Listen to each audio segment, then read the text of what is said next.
Most of us don't think about our garbage except to put it out by the curb once a week.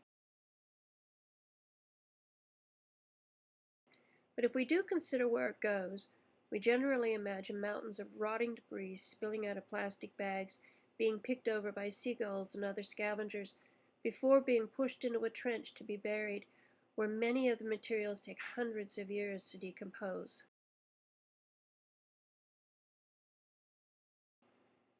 As a species, humans don't handle their waste very well. Landfills reach capacity long before the contents degrade, and according to the EPA, methane, a byproduct of decomposition, is a major contributor to greenhouse gases. Thankfully, Coos County is one of a very few waste disposal facilities that incinerates trash under stringent Title V environmental requirements regulating emission levels. The Beaver Hill Solid Waste Facility uses a high-temperature, low-oxygen process that burns the dangerous gases as a fuel to convert trash into a fine ash. A permanent solid waste advisory committee comprised of DEQ professionals as well as local trash haulers was formed several years ago to help guide the facility, but recently the temporary structure advisory committee has injected some misleading information derived from a very cursory review of the facility. So I've asked Randy Sanne, an employee with Solid Waste, to clarify a few issues.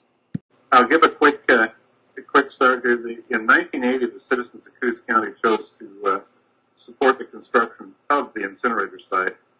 At the time that it was constructed, it was just an open-air incinerator, just big ovens going off into the atmosphere.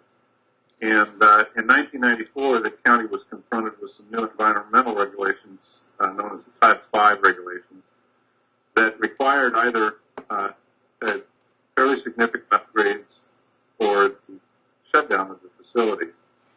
The commissioners at that time had the foresight to ask the citizens what they wanted, and the citizens of Coos County chose to maintain local control of the waste stream and voted to adopt a $7 million bond to add a scrubbing system to the facility that to date meets all the requirements of the DEQ. Let me interrupt a second here. A lot of people won't necessarily, they think of waste stream and they think of waste, like just debris and it's got no value and all we're trying to do is get rid of it. And so I think there's maybe some confusion about why it can potentially be valuable to the citizens. Not only because we do have an ongoing problem of getting rid of our waste, but why it can be potentially valuable to retain control of it locally. Well, it's one of those things that you may look back and say, out of sight, out of mind. When it goes from your garbage can to the truck, as far as you're concerned, it's no longer an issue.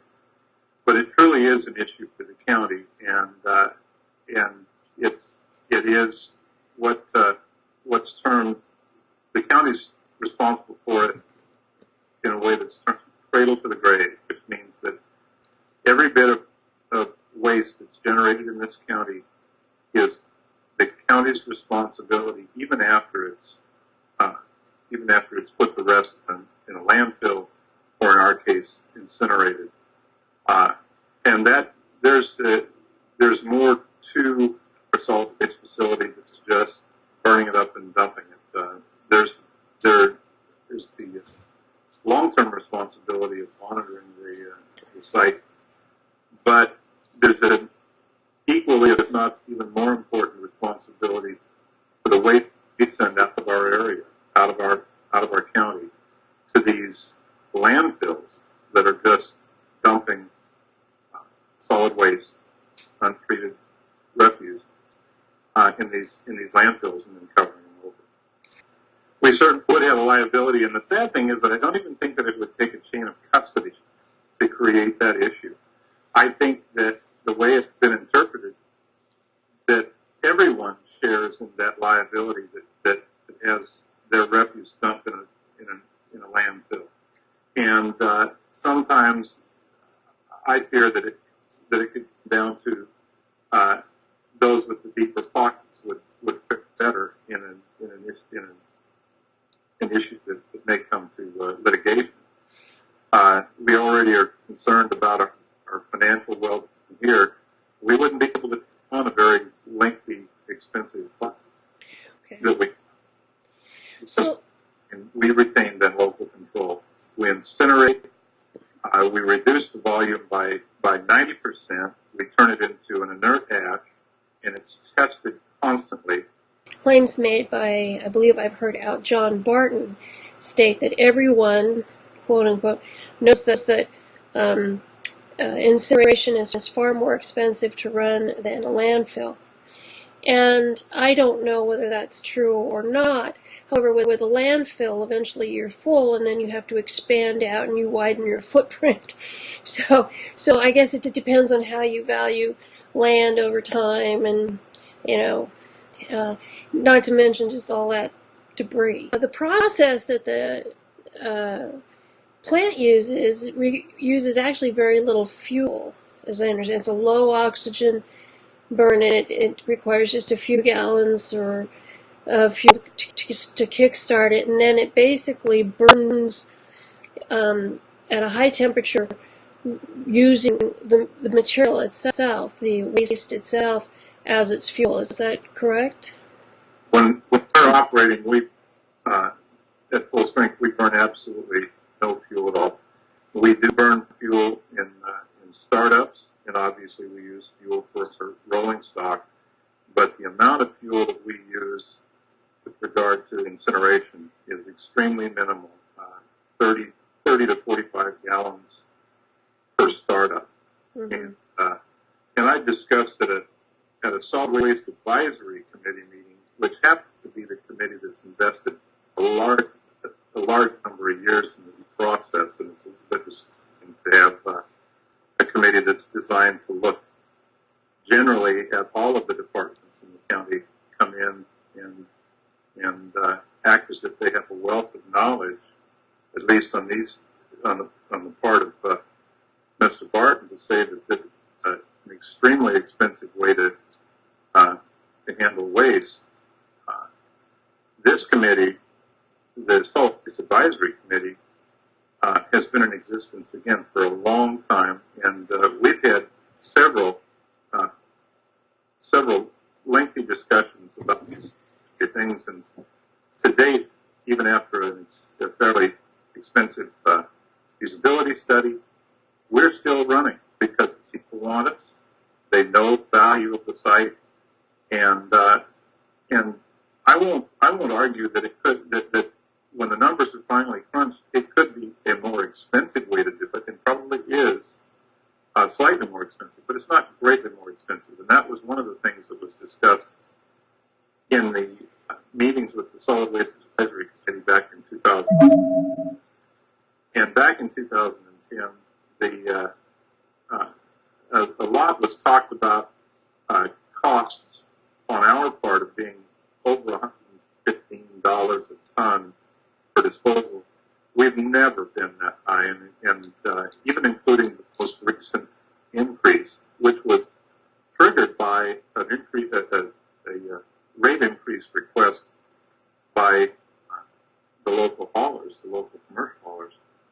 We still only charge a little over $80 a ton for our commercial haulers at our facility. And they're calling a recent repair bill, which was most of which will be covered by insurance, but a red flag. All infrastructure requires regular maintenance. So I consider maintenance different from repair. But what's your take on that? I mean, is it on the verge of collapsing and falling over, or what? No, I'd like to liken it to a car, an automobile that you might own that's, say, 31 years old. and that it spent its entire life outdoors in this coastal environment. At 31 years old, I think you'd expect to have some fairly routine maintenance to keep that vehicle up and running. Well, this facility is 31 years old. It had significant upgrades done again in 1994, and so the additions to the facility, the scrubbing devices and the monitoring systems, are 17 years old.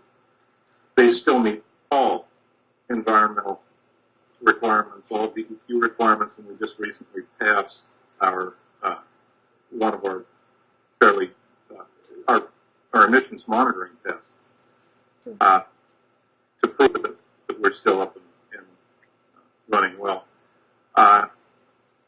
Again, you're exactly right. Anything that you have, facility, vehicle, anything that you have is going to require maintenance.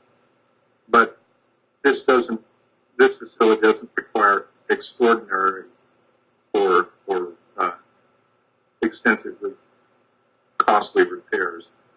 The recent incident, as you pointed out, happened because of the addition of a chemical that was recommended to us. Had nothing to do with the age of the facility, had nothing to do with the system itself. As a matter of fact, all of the piping that was taken out tested out to almost its full strength, 17 years old. In 1994, when the bond measure was passed, one of the agreements was that the facility would operate on its own revenue generated at the gate. And it's been doing so successfully since 1994. And it'll continue to do so, again, with the addition of the metal reclamation into the stream, into our revenue stream, and the potential addition of revenue from Douglas County, since their